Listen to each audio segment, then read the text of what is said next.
লালমনিরহাটের পাটগ্রামের দহগ্রাম ইউনিয়নের সীমান্তের শূন্যরেখার মধ্যে ভারতীয় সীমান্তরক্ষী বাহিনী বিএসএফ বাংলাদেশ বর্ডার গার্ড বিজিবিকে কোনো কিছু না জানিয়ে গত শুক্রবার 10 জানুয়ারি কাঁটাতারের বেড়া নির্মাণ করেছে। ওই সময়ে বিজিবি সীমান্ত জনবল বৃদ্ধি করায় বেড়া নির্মাণ কাজ বন্ধ রাখতে বাধ্য হয় বিএসএফ। বর্তমানে দহগ্রাম সীমান্তের পরিস্থিতি স্বাভাবিক হয়েছে।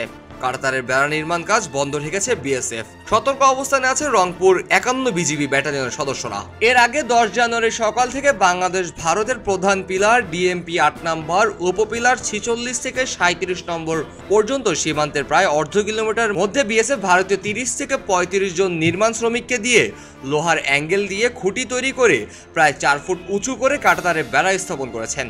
শূন্যরেখার 150 গজের শেষ অংশে স্থানীয়রা এসব স্থাপন দেখে বিজেপিকে খবর দেন। 51 রংপুর বিজিবি ব্যাটালিয়নের পানবাড়ি ও দহগ্রাম ক্যাম্পের সদস্যরা ঘটনাস্থলে গিয়ে বেড়া স্থাপন বাধা দেয়। বাংলাদেশি প্লেয়ার এখান থেকে 2 ফুট হবে না বেড়া কাটা দিয়েছে। এখন আমরা খেতে কামড়ে এই রোড দিয়ে কিন্তু কাজ করতে যাই।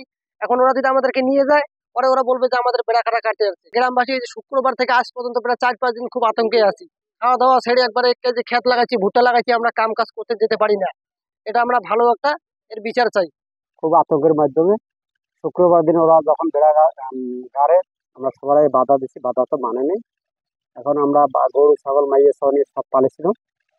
শুক্রবার শনিবার দিন রোববার দিন আমরা বাড়ি যাচ্ছি। এখন ওরা যা অত্যাচার বা যা কথাবার্তা চায় যা যে মুঠে ওরা আইসে আমাদের এখান থেকে বড় মুশকিল।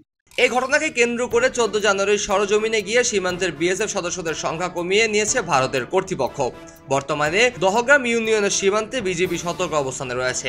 ভারতীয় কোচবিহার রাজ্যের 6 রানীনগর বিএসএফ ব্যাটালিয়নের করুণ ক্যাম্পের বিএসএফ এর সদস্যরা আন্তর্জাতিক সীমান্ত আইন না মেনে শূন্যরেখার 150 গজের একদম শেষ অংশে কাঁটাতারের বেড়া স্থাপন করেছে। বর্ডার গার্ড বাংলাদেশ রংপুর 51 ব্যাটালিয়নের অধিনায়ক লেফটেন্যান্ট কর্নেল সেলিম আল দিন বলেন, বিজিবি তার সর্বোচ্চ ত্যাগ স্বীকার করতে প্রস্তুত।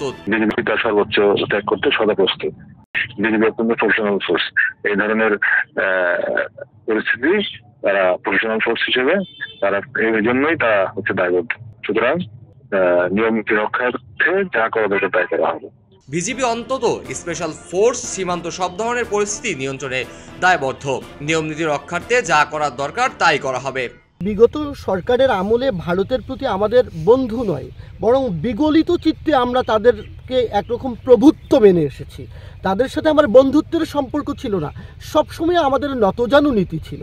এই নতজানু নীতির কারণেই বিগত সরকারের আমলে ভারত বাংলাদেশের কি চুক্তি হয়েছে সেই চুক্তিগুলো কিন্তু অনেকগুলোই এখনো অপ্রকাশিত। খবরের কাগজ, নিখাদ, নির্ভীক, নিরপেক্ষ।